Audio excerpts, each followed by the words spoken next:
I hate to say this, but I need another market crash. And let me explain to you why.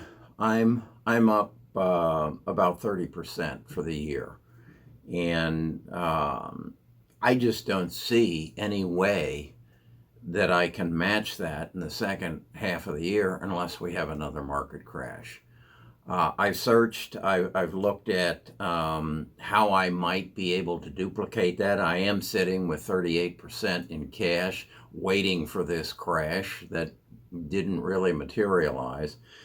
So I've kind of even succumbed to something that I didn't want to, and that is I started looking at some of the big losers and taking a look and seeing if there's some opportunities there. I even have looked at Boeing, Delta, Simon Brothers, the shopping mall people, and Genentech, a $2 stock that's every once in a while shows up in the news and is supposedly making some advances in genetics, but is nonprofit. So that kind of holds that back. Boeing went from 340 to 193, and there's a gap at about 230, which would give it about a 30% potential gain. Delta's similar. It went from 62 to 31. There's a gap at 41, again a potential 30% gain. But I don't know when the airlines are going to get back to business. I read an article from a European paper that basically said that the European countries, at least England, is saying that they aren't going to allow international flights maybe until October. Some of our local are United and Delta are kind of speaking the same way, and then there's other airlines that are saying they aren't going to let them in until next year. So air travel just isn't what it used to be. So if I do go into them at these low prices, is there a probability that I'll get the 30% that I'm looking for? I'm not sure. I don't know. Simon Brothers, again, as I said, down from 140 to 71, still down 50% from where it was. And there's a gap at 100. So from 71 to 100, I could pick up 30% there. But I don't know if the malls are really going to open. I guess if I'm leaning one way or the other, I would say the malls are going to pick up before the airlines do. And then there's the cruise ships, Royal Caribbean and the Carnival Cruise Lines.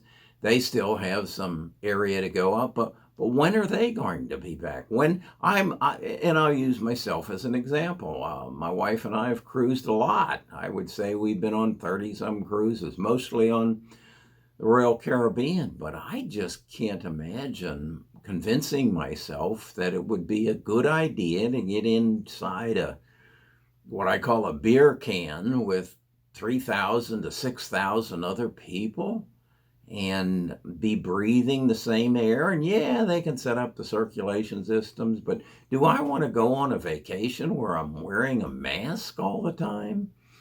I don't think so. I mean, the theaters have some wonderful shows, and like we saw Hairspray, and they have a wonderful one about the discovery of flight, but you've got probably close to 1,000 people sitting in a theater, and you're sitting next to strangers.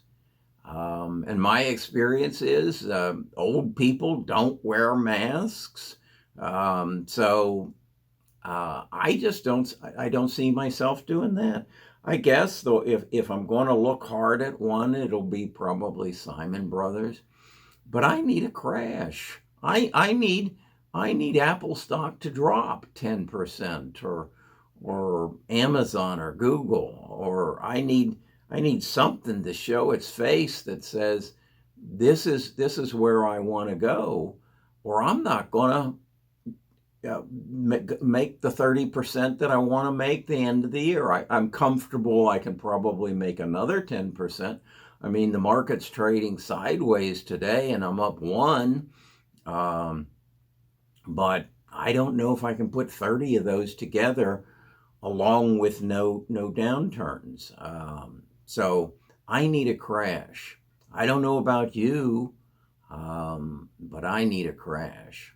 So help me out. Best of Us Investors is a group of like minds. We like to communicate. I send out a morning letter. Every morning I send a market plan, which is basically tells you what I'm going to do today based upon what I see. I try to get it out shortly after the market opens, and then I share from my readings. But for the most part, I'm a long-term investor. I believe very strongly in technology and where the future is going. This is one of my Bibles.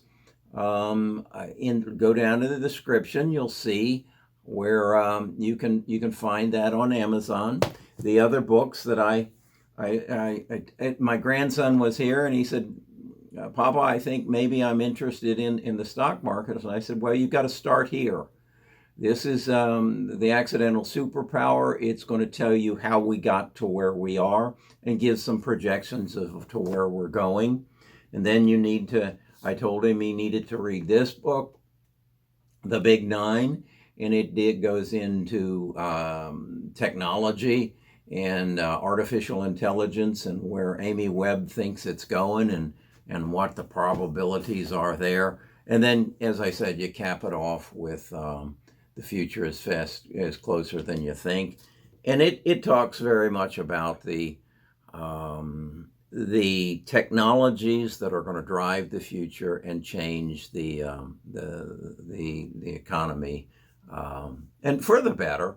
I think the other thing that I think is interesting that I picked up on today is that Joe Biden's running ahead of Donald Trump. What's that going to mean? And then we've got Paulson saying that that's not Powell saying that he's going to keep up the flow of money and that he's going to also keep interest rates down. So I think what I believe is going to happen is that money is going to flow to the strongest companies out there, and that's your Amazons, Googles, Facebooks, IBMs, Apples, and Microsoft. Because they're driving the technology and driving the future. So I want to be in those. I believe those are my long-term investments, and that's going to take me where I want to be 10 years from now. But right now, I need a market crash.